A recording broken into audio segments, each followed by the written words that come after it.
What is going on, guys? This is Miasin. So it's been a while since my last Cyber Dragon video, and obviously everybody knows at this point that I love this deck. I mean, the profile picture of my YouTube channel is a Cyber Dragon monster. I mean, it's a Cyber Dragon Seeger in a way on the Overflow artwork. I mean, it is Overflow. So obviously I had to revisit this deck and try to make it as competitive as possible. And honestly, it's actually really difficult because this deck just is so late behind compared to like everything that people are doing in the metagame. I mean, every deck is like super explosive. They can play on turn 1 and turn 2 they can even OTK. They can play a bunch of hand shops. And this deck is just like, it's still the same deck as it was like pretty much back in 2019 for the most part. But obviously there are some new cards that this deck can incorporate in order to make the strategy a little better. And that's what I wanted to do. So today I'm bringing you guys my updated version for Cyber Dragon for this format. But before we go into any explanations, because this is a rather spicy deck, make sure you smash the like and subscribe button. It really motivates me a lot to keep making videos like these.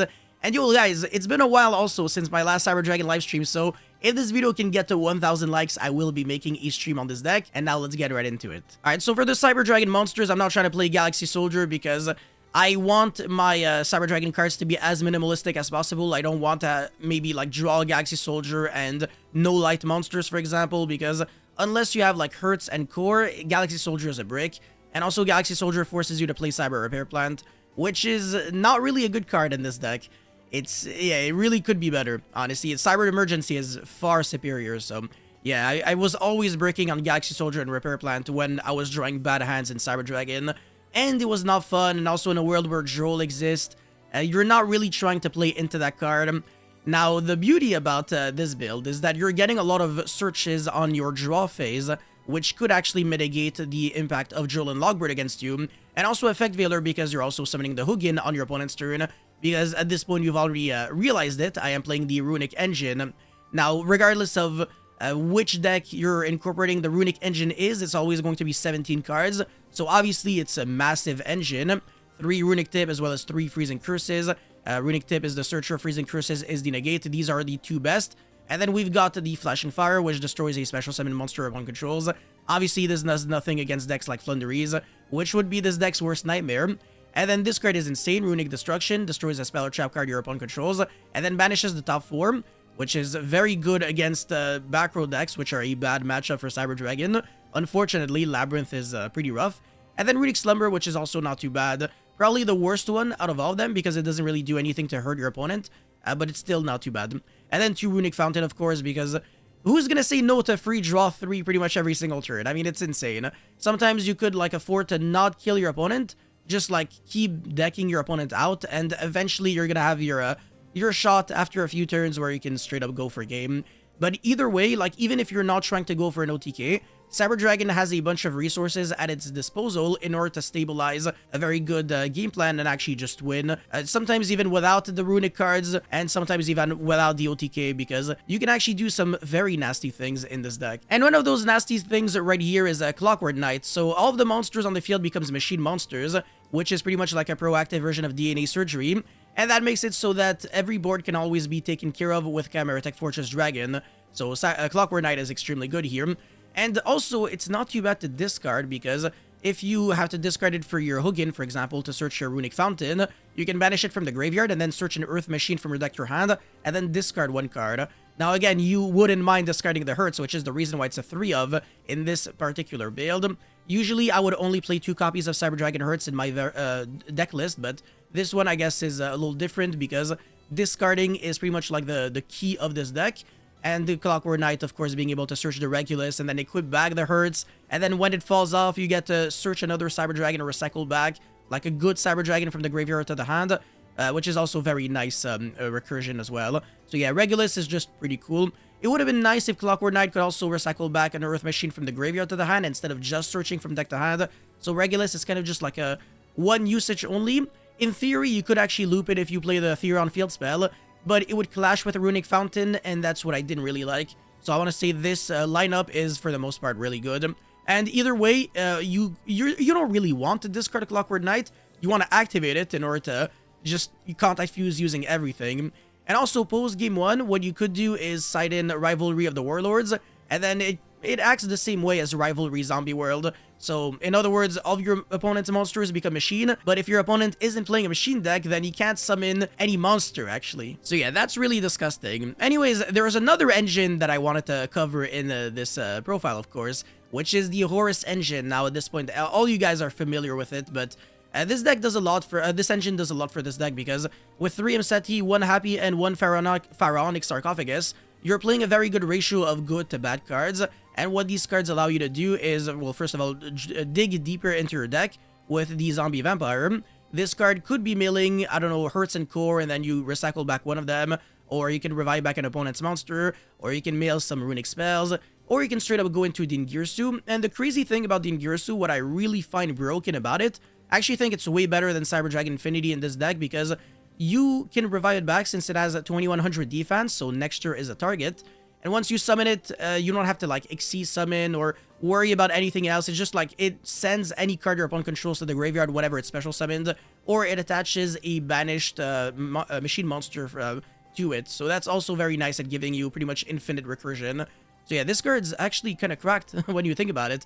Overflow can keep banishing your cards, and then you can keep recycling them back. This deck actually just has like a borderline infinite grind game if you really think about it, because the runic cards recycle themselves back, and then the Dingirsu with Nexture and Hurts recycling back the cards, and also Cyberload Fusion shuffling back the cards from the banished in order to summon the Rampage, and then destroy some back row, and also make it so that you still have your machines in your deck. Definitely makes this deck very enjoyable to play with. So yeah, it's a really cool deck that I obviously recommend. But yeah, 1 Cyber Dragon, that's all you need. And we're not trying to play Machine Dupe. This would be a completely different version, which I am not a big fan of. Even if I were to play a Machine Dupe version, I would only play 1 Machine Dupe with triple Tactic Thrust. I've talked about it in the past, but yeah, the Cyber Dragon is very bricky. So you're not trying to draw this card when you're going first, and this deck is probably the kind of deck that should be going first. It pains me to say this, but if you're going second in this format with Cyber Dragon, you're kind of late behind. So that's the reason why you're trying to go first, set up your Runic engine, your Horus engine, and you can still do a bunch of things. And then obviously these cards are 3-ofs, and Nexture is also not too great, so it's a 1-of. And then Cyberload, obviously a 1-of because it's a brick. And then 2 copies of Cybernetic Overflow. And this card is absolutely cracked. It's like one of the best cards in the deck. It would have been a 3-of if Runic Destruction could also destroy your own spells and traps, but unfortunately it can't, so that's a bummer. But it's still a very good card, obviously. So yeah, 40 card main deck. There is absolutely no reason to ever go above 40 in any Cyber Dragon deck, because again, Cyber Dragons, they suffer from what? They suffer from lack of consistency. So again, why would you make your deck less consistent by playing more cards? Literally makes 0 sense. Anyways, for the extra deck, we're playing 2 Mega Fleet Dragons. This card is just getting worse and worse and worse to the point where you can actually play only 1, because Link summoning is just less important, and people can also summon very easily in the main monster zone instead of the extra monster zone, and this only covers monsters in the extra monster zone. So unless your opponent is going like Appaloosa Pass, Mega Fleet is typically not breaking any boards, unfortunately. Whereas on the other hand, Chimera Tech Fortress Dragon is much better, and also its level is infinitely more relevant because you can use it as a material for Dingirsu alongside one of your Horus monsters in case you only have 1. So, you know, there's even more reason to play Dingirsu. But another cool thing about Chimera Tech Fortress Dragon, it's that the fact that it's a level 8 dark monster. So if you summon that and any of your runic cards, you can summon Chaos Angel because the Hugin is level 2 light. So Chaos Angel, you don't need any tuners. You just need a light and a light and a light, or a dark and a dark, or a light and a dark. But if you summon it using a light and a dark, it becomes all of your synchro monsters are unaffected by your opponent's monster effects, and then all of your monsters cannot be destroyed by battle, which is like the perfect card in this deck, because you're trying to survive the game for as long as possible, so that the runic cards allow you to stabilize and eventually push for game, because you're not trying to play a stun strategy whatsoever. The runic cards are really just here to make you draw cards, fix consistency, and make it so that, again, you can play through hand traps because you're just doing a lot. Because if you're not playing these cards, like I said, you're going to play from behind, because there are very few ways of getting access to your engine, and you can't rely on always drawing emergency or always drawing core, because it's just like a 6-of, which is wishful thinking. But because of the runic cards, you now have a way to draw, and because of the Horus engine, you also have a way to mail. You could also play Coach King Giant Trainer, but that's besides the point. It's also kind of neggy, so I'm not a big fan. But yeah, like I said, Chaos Angel, perfect card in this strategy where you're just trying to survive the game for as long as possible. And then when you have the resources needed, you go for the big push. But yeah, anyways, one Rampage Dragon, the only way to summon it would be with a Cyberload Fusion. We're now trying to play a Cyber Dragon Nova and Infinity, because the only way to get there would be either with a Cyber Dragon Dry, which I obviously don't recommend because it locks you for machines the turn you use the effect, not for the rest of the turn, which kind of sucks. And obviously Galaxy Soldier, I talked about it, how much I didn't like it. And there's another way of going into Nova and Infinity. Even if you don't play Dry or Soldier, every deck basically has kind of like, I mean, every version of Cyber Dragon can get there with Puzzlomino, but I don't really like this card, actually. It doesn't really make enough sense, even though you could incorporate it, but it's three slots in your extra deck because you also have to play that on top of Nova and Infinity, all of that for just one negate, which used to be good like 8 years ago, but now it's just no longer relevant. If you have to use a bunch of cards to make one Omni Negate, you might as well just play Runic cards because, you know, they're 1 for 1 instead of like 5 for 1s. But yeah, no, this basically, I've already talked about it, but if you have 2 monsters with different levels, you link them off into Puzzlomino, and then you go Nextra effect, discard something, and then revive back Cyber Dragon. The Nextra summon to the zone the Puzzlomino points to, so that the Nextra becomes level 5, and then you revive back Cyber Dragon, and then you got 2 level 5, because Nextra's level was adjusted, and then you make Nova, Infinity, etc. So it's not too bad, but it's not, like, insane. But yeah, anyways, for the Runic cards, 2 Hugin, as well as 1 Gary.